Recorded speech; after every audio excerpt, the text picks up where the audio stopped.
Hi, this is Solar Shine of DeviantArt, and this is my accompanying video to the written tutorial of the Navi photo manipulation I posted on DeviantArt.com.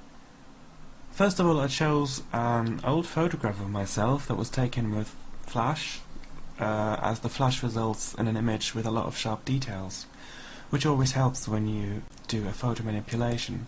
I then went to Photoshop and created a new adjustment layer in order to change the levels, because my original photo was quite milky. I selected the brush tool and changed the brush mode from normal to color and the opacity to 50%. I then selected a shade of blue and carefully painted the skin, leaving out the eyes. However, I used about 3 different shades of blue on top of each other, and you'll have to decide for yourself which shades and combinations look best to you. So as you can see, I'm changing all the colours on the shirt and the background and everything because the overall image was blue, and if I then make my face blue as well, it would just be blue overkill. I also picked a shade of yellow to dye the irises of my eyes, and then a shade of purple to dye the lips. I also used the dodge tool to brighten the irises, the highlights and the midtones. Some people want to know exactly which tones of blue I use, but I really wouldn't worry about it too much. Here I'm already working on the ear. I didn't paint the ear, I stole it from an actual screenshot of the Navi, where the ear just so happened to have the right angle. After importing the image, I resized it and placed it where I wanted it to be. Because the copied image of the ear was overall lighter than my own image, I had to darken the ear to make it fit in somehow. So I used the burn tool to darken the shadows at an exposure of 5%. I also brightened some of the areas on the ear using the dodge tool, selecting highlights. You also have to make sure that the ear matches the skin tone of your face, so you may have to dye the ear a different colour or vice versa, and change the lighting as well, which is very important. If you have long hair, you could just copy hair where the seam is, like the ear. In my case, there was a hat, so what I did, I used the burn and dodge tools and also the brush tools to suggest a hole in the hat where the ear can go through. Usually I don't stay in one area for too long because I get bored very quickly, so I prefer to just add to it and return to something later. This is the most difficult part, the nose. I used Liquify from the filter menu and simply molded my nose into that of a Navi's nose while checking back and forth on actual screenshots. Then I used the dodge and burn tools to further mold the nose by adding and removing shadows and definition in certain places. What I always find very important is to make sure that when you change an area, it tends to lose detail, so that you always bring back detail, sometimes by using the clone stamp tool, copying over skin texture and pores, and sometimes I use the sharpen tool to just sharpen things up again.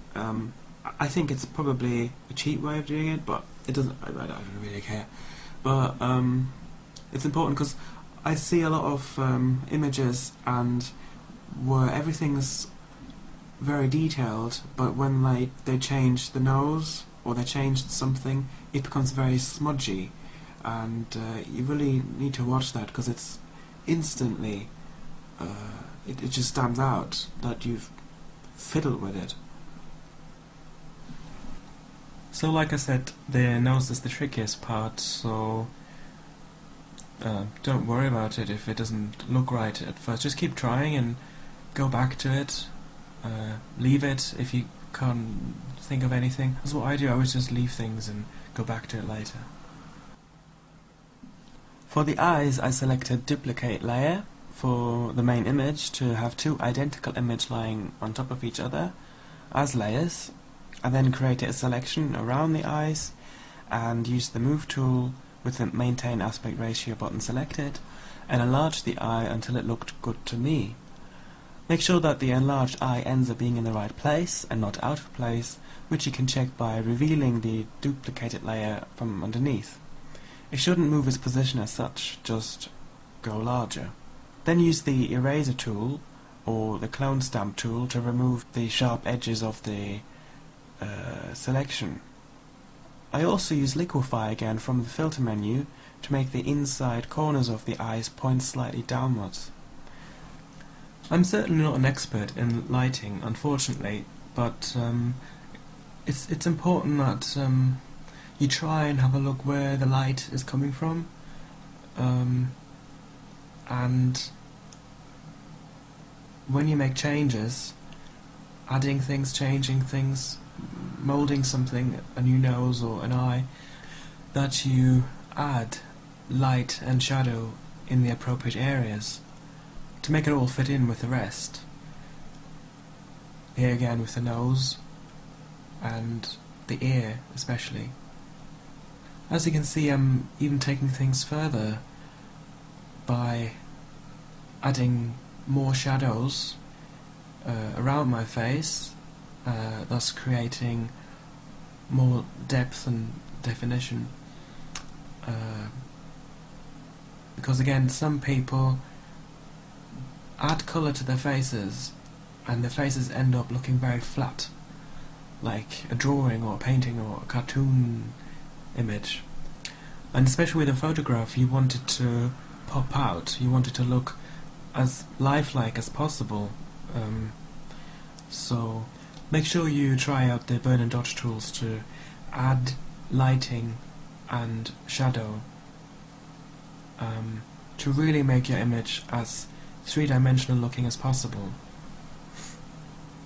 The markings on the skin I created with the burn tool by darkening the midtones. I also added those white sparkles using the brush tool set to normal. The pattern is random, like any animal pattern, so just have a go and see what looks best to you. Just make sure that each marking has an outline, and you might have noticed from the movie, I assume you've watched the movie, that the human hybrids, the avatar, they have smaller eyes and 5 fingers instead of 4 fingers and bigger eyes like the Na'vi. So I don't think this photo manipulation is perfect. There are many flaws in it. I suggest you check the gallery on my DeviantArt page, because there is another photo manipulation I did which I think is better. So have a look at that one. But I'm still learning. We're all learning. So yeah. I mean, all these steps don't necessarily have to turn yourself into a Na'vi. This could be, you could turn yourself into anything. You could have huge eyes, or green skin, red skin, anything really. Oops, and here I forgot to do the irises, so I'm doing that now. They should probably be a lot bigger still. So just do what you did before with the eyes. Make a selection around the irises, enlarge them, and then use the eraser tool to bring back the eyelids from the layer underneath. So yes, that's it. I hope you learned something, or you found it interesting at least. I'm looking forward to seeing your creations, so send me a link. Feel free to put me on the DeviantArt watch list, or subscribe to my YouTube channel, because I'm sure there'll be more tutorials coming up soon. Until then, take care and be creative.